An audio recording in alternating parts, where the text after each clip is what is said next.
IA Podcast, temporada 1, episodio 9, Instituto de Administración Pública del Estado de Chiapas.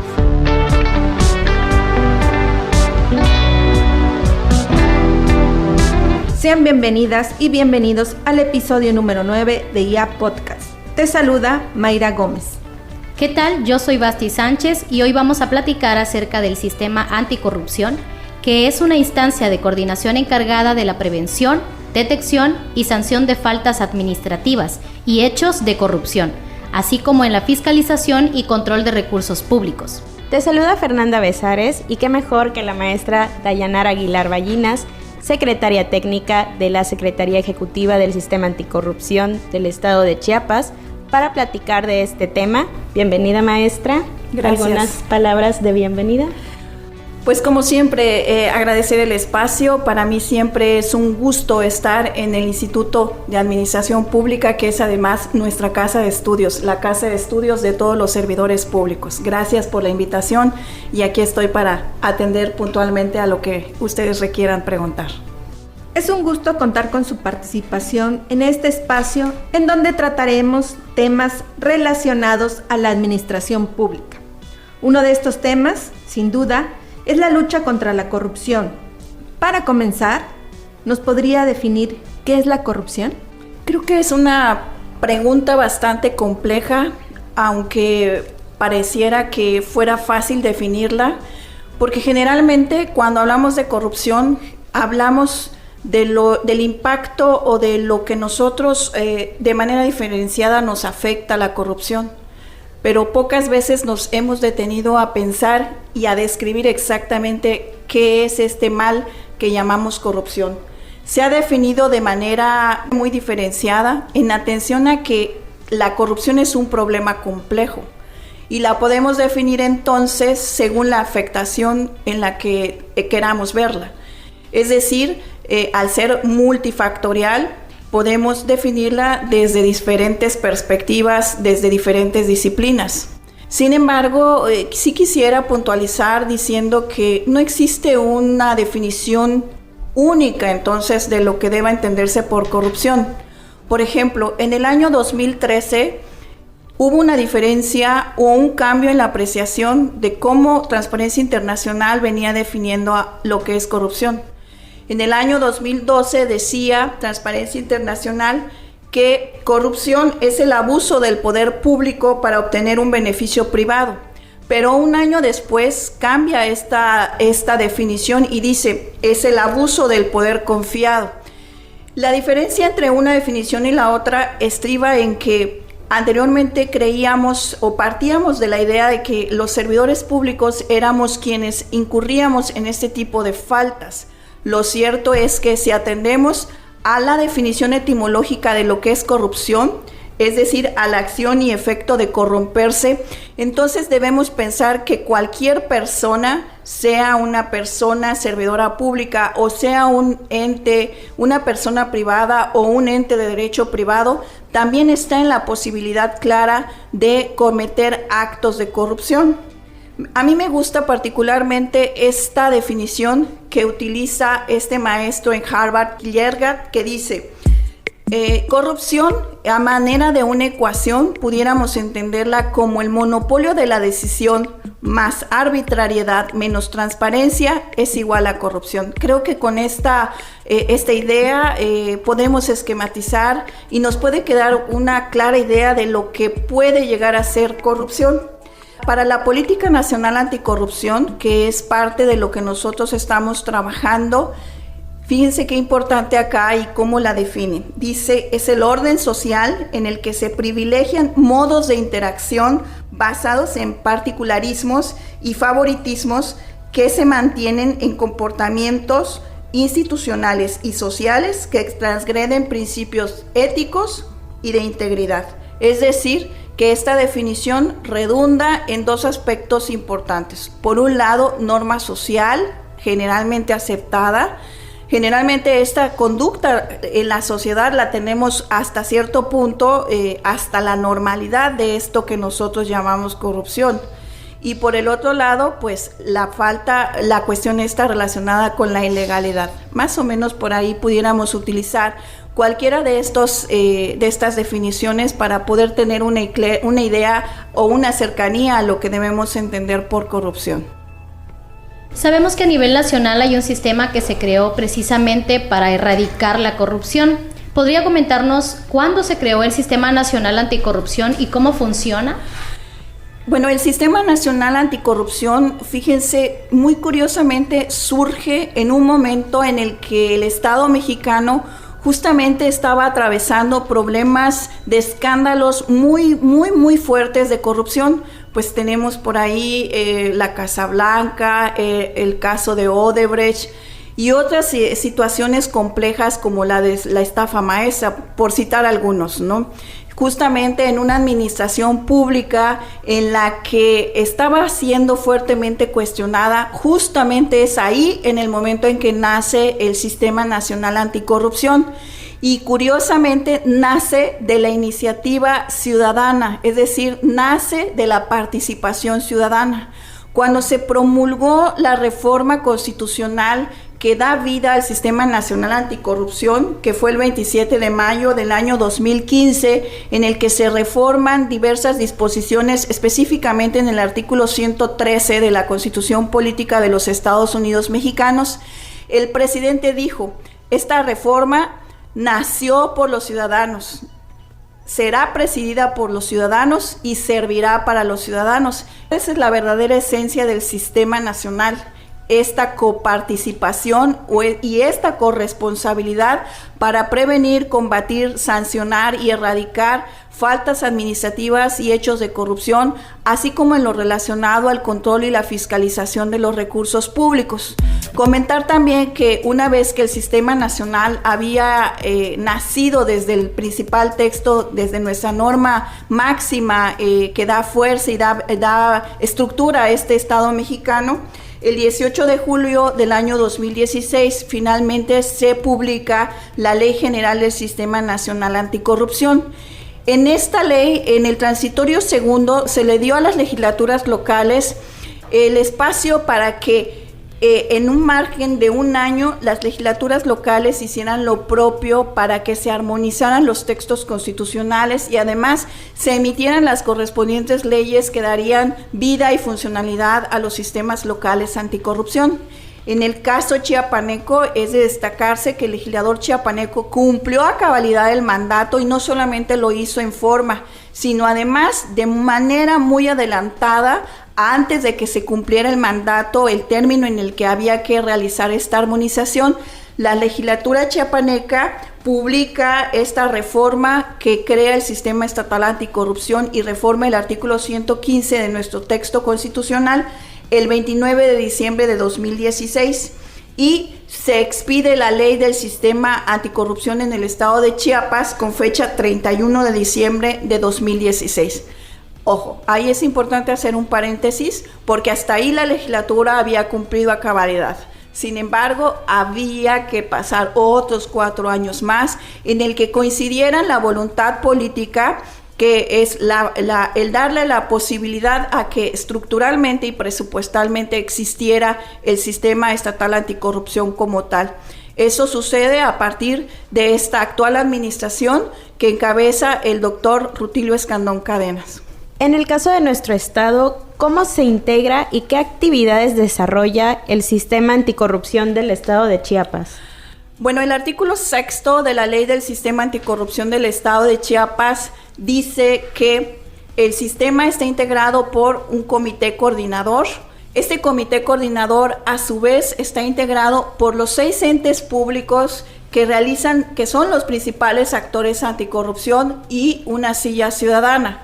El comité coordinador, a él concurren a esta mesa de 7 sillas, concurren la Auditoría Superior del Estado, la Secretaría de la Honestidad y la Función Pública, el Tribunal Administrativo, una representación del Consejo de la Judicatura del Poder Judicial del Estado, la Fiscalía de Combate a la Corrupción, el Instituto de Transparencia, Acceso a la Información y Protección de Datos Personales y, muy importante, la silla ciudadana.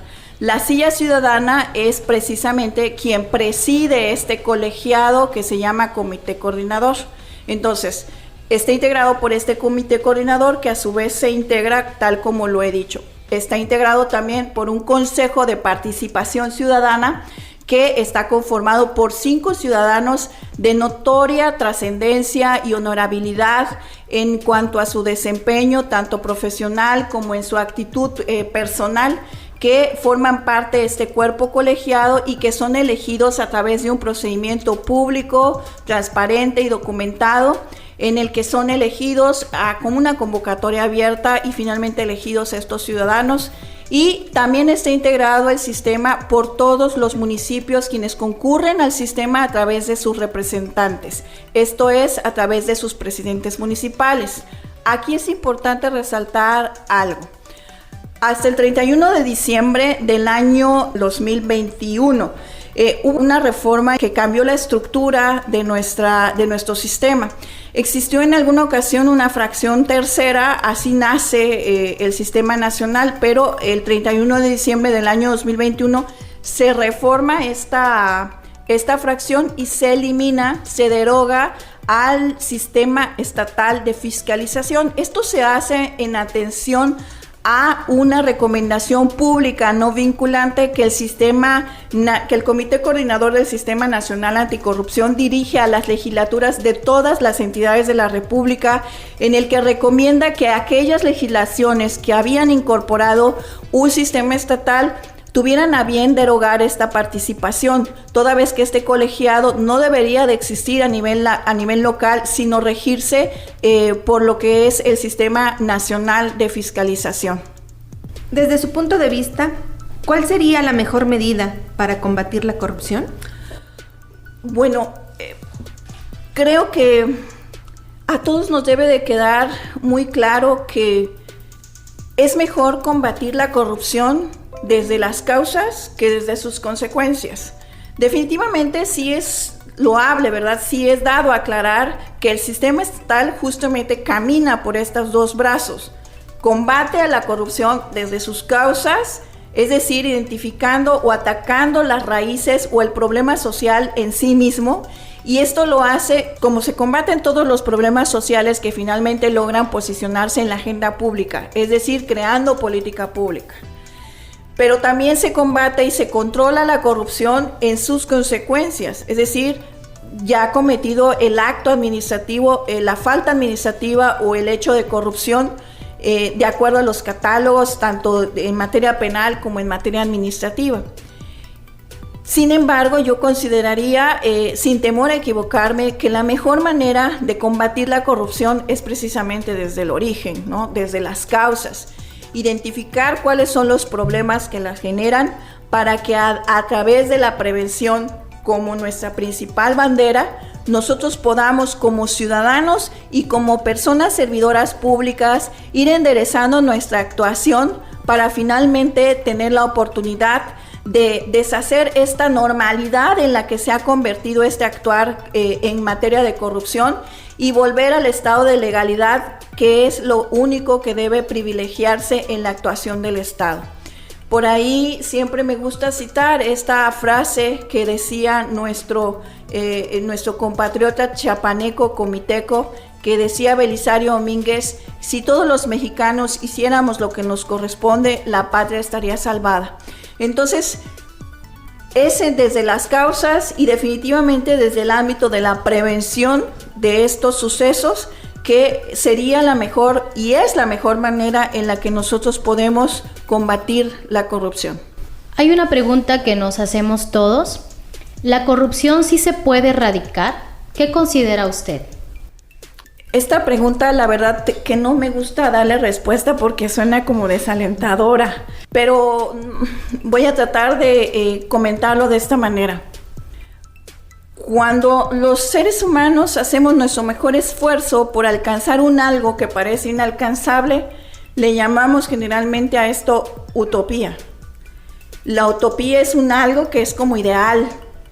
Si nosotros pensáramos en nuestra sociedad, lo ideal fuera que todos actuáramos como decía Belisario Domínguez, cada quien lo que le corresponde, de la manera en que le es, pero esto tiene que ver más con una cuestión de fuero interno, con una cuestión de libertad, de libre albedrío también, de una elección de hacer el bien o de hacer el mal.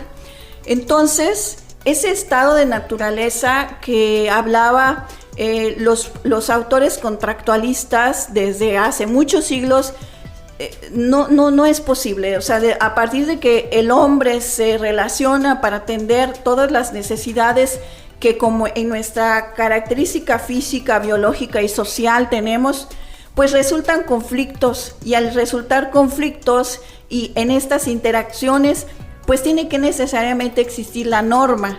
Si la norma existe la posibilidad de cumplirla o no cumplirla. Entonces existe también en cada individuo la posibilidad de hacer o de no hacer. Y en esta libertad de albedrío en la que cada uno de nosotros como individuos decidimos hacer o no hacer, pues no se puede tener un rasero único en el que todos nosotros seamos exactamente buenos y bondadosos y todos realicemos exactamente lo que nos corresponde. Entonces la utopía finalmente es eso, ¿no? Es algo que parece inalcanzable. Sin embargo, la utopía dice: cuando camino 2 pasos en el horizonte, parece que se alejan los 2 pasos que ya me acerqué. Y justamente eso es lo valioso, lo andado. Entonces, si ahora nos preguntamos cuánto hemos andado, pues esa es principalmente la fortaleza que nosotros tenemos para poder combatir algo que se llama corrupción. Entonces, la corrupción como tal no acaba, no termina, es una tarea de todos, no es una tarea solamente del Estado y de sus autoridades, sino es una tarea de todas las personas que conformamos la humanidad. Entonces, todos en realidad nos convertimos al final del día en actores anticorrupción, no solamente las autoridades, el Estado y sus autoridades, sino todos los ciudadanos que buscamos la manera de tener un mejor porvenir, de tener una mejor sociedad, de tener un mejor Estado para nosotros mismos y desde luego para nuestras generaciones. La corrupción es histórica completamente. Podemos relatar en la historia de verdaderos hechos de corrupción, tal como ahora los vivimos en la actualidad. La única diferencia es que las formas en la que es esta manera de cometer actos de corrupción o faltas administrativas de alguna manera se van perfeccionando. Pero no sé, por citar alguna, el emperador Calígula nombra a Incitatus, su caballo, cónsul. ¿A poco no es corrupción? Claro que sí. O sea, la corrupción, decía Mauricio Merino, tiene que ver con la captura del Estado en cuanto a presupuestos, puestos y decisiones. A veces solamente pensamos en corrupción cuando tiene que ver con el capítulo 3000, cuando hablamos de compras, pero también tiene que ver con el capítulo 1000, cuando una persona que no tiene el mérito suficiente como para poder desempeñar un servicio público, que es una responsabilidad enorme, y la desempeña por una cuestión diversa, no citamos exactamente qué, pero diversa al mérito, ¿no? Entonces, uno de los principios fundamentales que se encuentran también dentro de la Ley de Responsabilidades Administrativas es precisamente esa, la vocación por mérito. Entonces, la respuesta definitivamente es no, pero se puede controlar. Y se puede controlar a partir de la prevención y del trabajo, desde luego, en binomio, sociedad y gobierno. Sabemos que usted es alumna del doctorado en Administración Pública en nuestra institución. ¿Podría comentarnos cómo le ha ayudado en sus actividades dentro del sistema anticorrupción del estado de Chiapas al estar estudiando con nosotros? Bueno, pues yo siempre muy feliz de pertenecer ya orgullosamente a este Instituto de Administración Pública. Comentar que no solamente su servidora es alumna regular de este instituto, sino también varios de los compañeros de la Secretaría Ejecutiva que pues hemos tenido la oportunidad de recibir certificación en materia de archivos, en materia de género, en materia de de legalidad y algunos de nuestros compañeros, incluso compañeros del Consejo de Participación Ciudadana, están tomando la maestría en Administración Pública y su servidora junto con otros 2 compañeros estamos tomando el doctorado en Administración Pública. Definitivamente el funcionamiento del sistema anticorrupción es complejo porque complejo es el problema. Y la forma en la que se diseña el funcionamiento a veces es bastante difícil comprenderlo. Cómo es que finalmente nos mezclamos, ¿verdad? Nos interrelacionamos y trabajamos conjuntamente con la sociedad, tanto sociedad civil organizada como ciudadanos que forman parte del sistema anticorrupción. Cómo es que estas diferentes personalidades jurídicas de los entes anticorrupción finalmente se juntan y finalmente tienen un producto que debe cumplirse a través de otra personalidad jurídica diferente. Si nosotros planteamos esto, también presenta cierta complejidad, pero la verdad es que a través de los diversos cursos que hemos tenido aquí en el doctorado, hemos comprendido, desde la teoría de los sistemas complejos, desde la teoría de los sistemas difusos, desde la teoría del conflicto, cómo es que la corrupción finalmente viene manejándose y cuál es la propuesta de solución que nosotros vamos encontrando.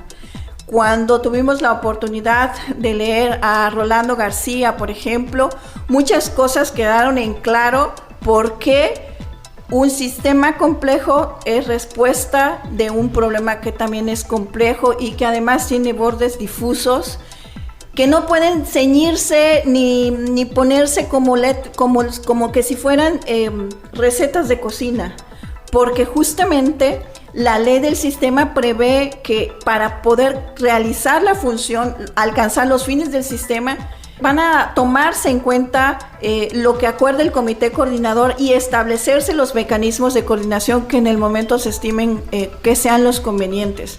¿Qué más difuso que eso? O sea, ¿qué menos sin límites, qué menos sin dimensiones que esta situación, que la existencia de un ente que no tiene personalidad jurídica en sí misma, sino que todos los que están ahí sentados la tienen, pero que para cumplir con las obligaciones o los acuerdos de ahí crean otro órgano, que en este caso sería la Secretaría Ejecutiva del Sistema Anticorrupción, sí con una personalidad jurídica para actuar por todos aquellos actores anticorrupción. Entonces, desde luego también importante comprender que el Estado, en estas nuevas formas de administración pública, las formas gerenciales de administración pública, vamos dejando un poco atrás esta estructura burocrática que planteaba Weber, ¿no? Y que dejamos atrás el cumplimiento exacto de cada una de nuestras atribuciones como manuales de organización fijos y que tienen que cumplirse a cabalidad, porque ahora perteneciendo a un sistema, no solamente cumplimos con lo que ya de por sí nos corresponde, sino que alcanzamos juntos una misión, que en este caso sería prevenir, combatir y sancionar la corrupción, así como en los relacionados al control y fiscalización de los recursos públicos. Y eso, en verdad lo digo, ha sido gracias a los cursos que hemos tomado aquí en el doctorado en Administración Pública. Y pues desde luego las certificaciones que ya tuvimos el gusto de cursar aquí con ustedes. Maestra Dayanara, le agradecemos que nos haya acompañado y brindado el tiempo para conocer un poco más del sistema estatal anticorrupción y de las acciones que este sistema realiza en nuestro estado.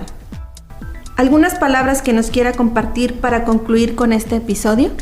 Sí, quisiera decir a toda la ciudadanía en general que entre todos tenemos el deber de construir una nueva civilidad. La obligación no corresponde solamente al Estado, sino el deber es común y debemos caminar juntos en un binomio inseparable entre sociedad y gobierno. De esta manera y solo así podemos darle nuestra mejor cara y podemos hacerle frente, en un frente común, para combatir y sancionar a este que se llama la corrupción como el flagelo social, como el cáncer social, como aquel que nos viene persiguiendo y del que ya no queremos saber más. Eso sería todo de mi parte y mi agradecimiento, y sobre todo reiterarme a las órdenes de todas las personas que nos hacen el favor de escucharnos. Maestra, pues esperamos que nos pueda acompañar pronto en otro episodio, y se despide de ustedes Basti Sánchez, Mayra Gómez y Fernanda Besares. En la edición Rafael Gómez Aguilar y en la producción Jesús Rosales Guzmán. Te esperamos en el próximo episodio de IA Podcast.